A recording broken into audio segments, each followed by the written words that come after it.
right, so we are molding I believe this is a 15 or 16 foot skiff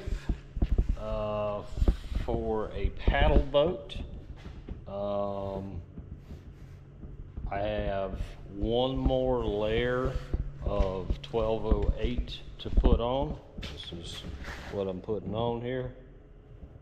So there's one more layer around the sides, and then there'll be one more of these keel straps that will get laid down. But because of the way I'm doing this, I have stopped the lamination process because I had a couple of puckers that needed to be fixed. So I stopped with it last night, and now I've gotten the sander out this morning. I had a raised edge here, right here where that keel strap went, that I needed to get knocked down. Then you see I had a few little bumps and stuff that needed to get sanded out.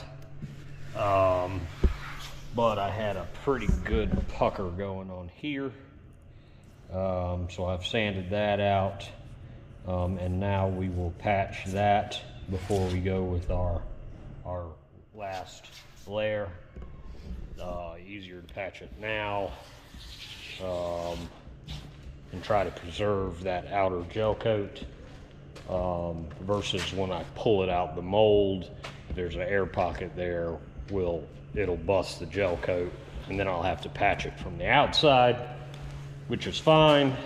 Hand laying, the way I'm doing this with this temperature, it's a little bit hard to keep up with as it's you know, kicking off a little too much before you're getting done. So, you know, it's a race. So you have a little bit of issues, especially me be by myself laying all this up. This is probably at least a two-man job. But we will get it, and this boat will be beautiful when I get done. And that's where we're at. But she is definitely gonna be very pretty.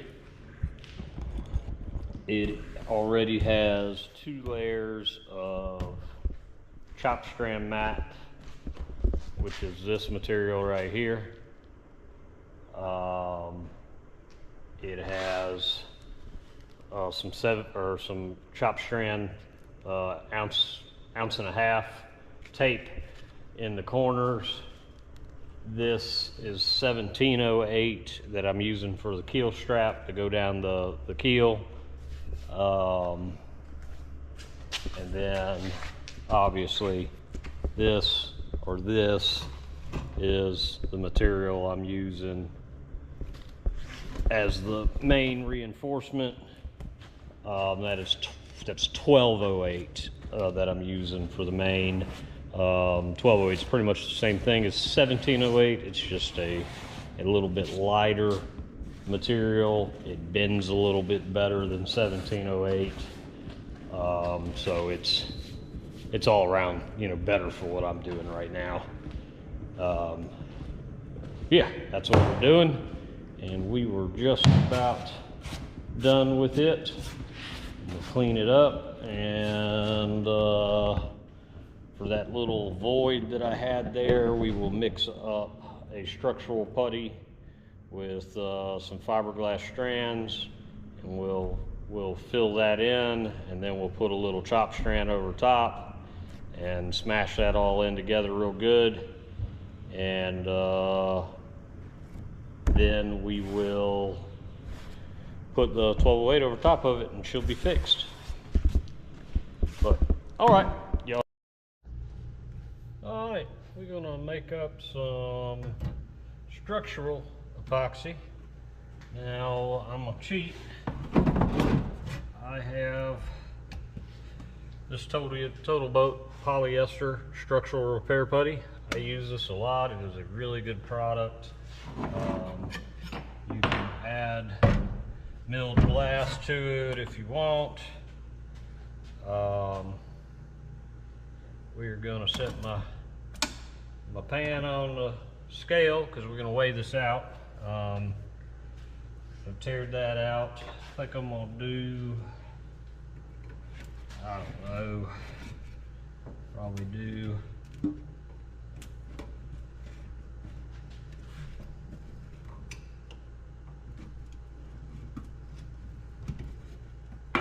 three, 4 ounces, something like that. We'll see what it looks like. This stuff is kind of like a jelly, and you just put it out on the scale to weigh it out. That's 2 ounces.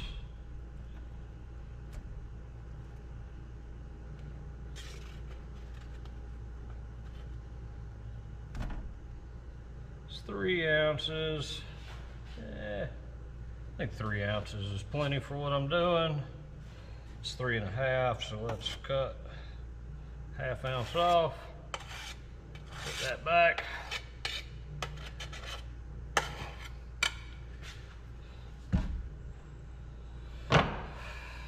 All right.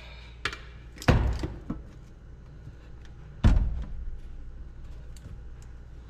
we'll put that there.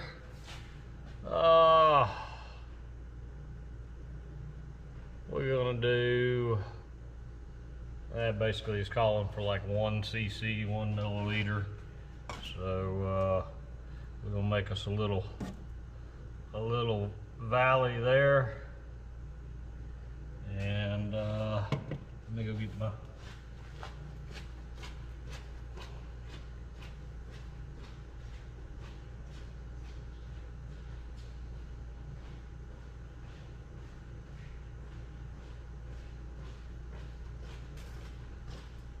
all right, so I don't use these things too much.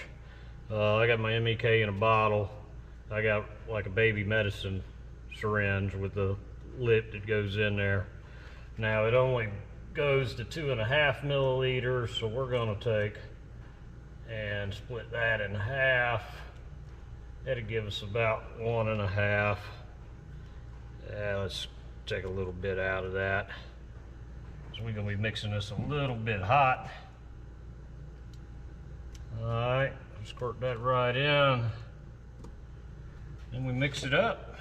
Now, you can add some milled glass to this.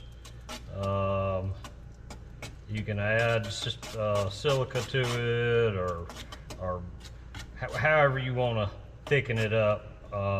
My experience of it, this is a pretty decent consistency for just filling small stuff, especially that's going to be covered back in fiberglass. So we'll mix this up real good, and then take it over here and fill a couple of these small voids I got, and we'll call that a day. Yep. You gotta make sure you mix this stuff real good.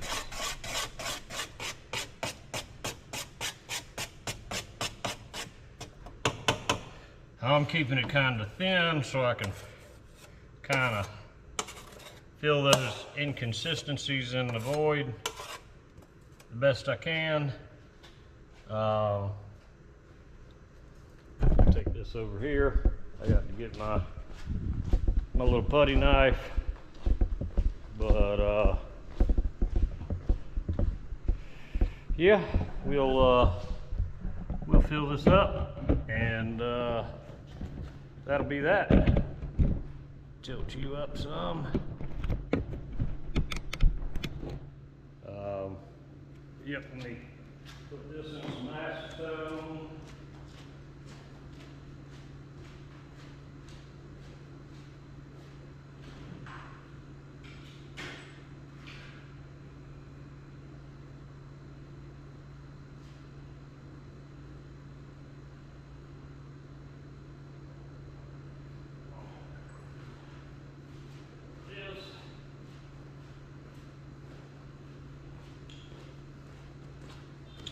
All right, so we'll first little void spot is here. I'm just gonna take it and squish it in the best I can.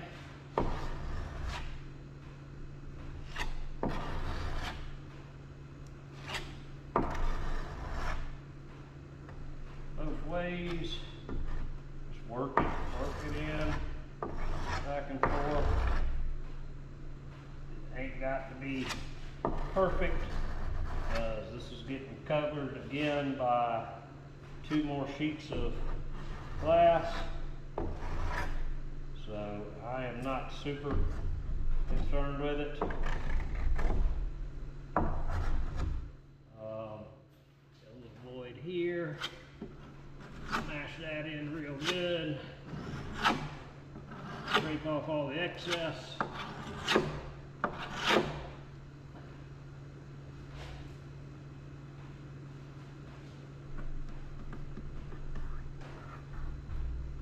That's pretty much it. Just these couple of little spots.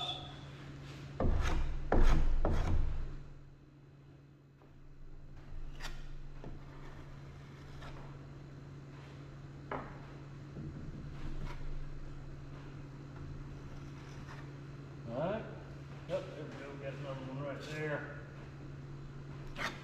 Fill that in pretty good. There. So you're just trying to fill a void. Little air pockets that I found.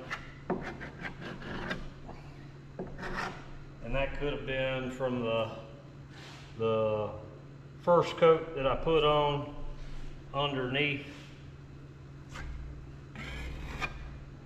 A lot of times it'll get a little burr sticking up and you won't see it, and then that's going to hold the glass up.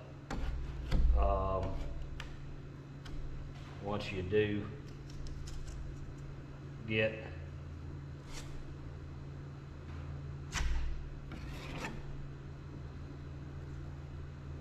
all that done, sometimes you gotta try to work it in there, get that void filled, because all you're trying to do is glue it back down. Some of that, I might need to grind that out a little more. It's not laying like I thought it was going to. But yeah, that's about all she is to that.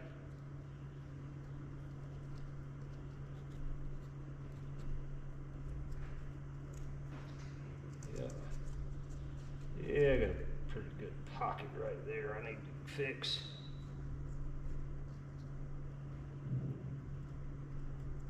Yep. That, wipe off. You wipe all that off. Because that needs to be cut out some more. See, I got a little.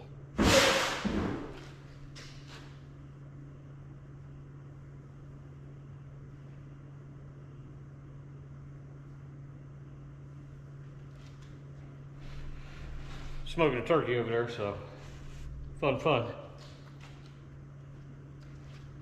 All right, we'll holler at you later. Bye-bye.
All right, I got another layer of 1208 on. Was gonna put the final layer on, but I had some weird puckering on the starboard side on both ends that now has to cure so I can grind it out. As you can see right in here, I got a little pucker. I just couldn't get it worked out. And I got a little pucker there I couldn't get worked out. So we'll just let that harden, sand those spots out. And then I had a little pucker here and a pucker here, as well as right there. That just has got to get sanded out. What happens is that the glass gets stretched in a weird way, and no matter what you do, you can't get it to fold over. Usually what I will do is cut it out, or split it where I can fold it over. But once that glass gets wet, it doesn't cut worth a damn. And yeah, pretty much can hang it up. So easiest, best, take our time. We'll let her cure up overnight, and hopefully in the morning we'll come out here and sand those couple of highs out, and we'll try to get the final layer on. I may need to go ahead and trim the overlap off. Starting to get getting where it's sticking out a little bit in some spots, like right here, which is making it where that's not going to lay right when I cut it. And then, you know, I got a spot here. So I may just need to go ahead and trim the excess glass off all the way around, to then put the final coat on. And then we'll let it cure and go from there. Anyway, I don't know how much of the time lapse y'all got. Battery was kind of low. I'm sure it died part the way through, but we will try to get it all spliced together. Y'all have a good one. Bye-bye. We about to eat some smoked turkey. It's over there in the smoker. Smoking. Yep. The old smoker smoking. And having an ice cold Modelo and calling it a day. Bye-bye.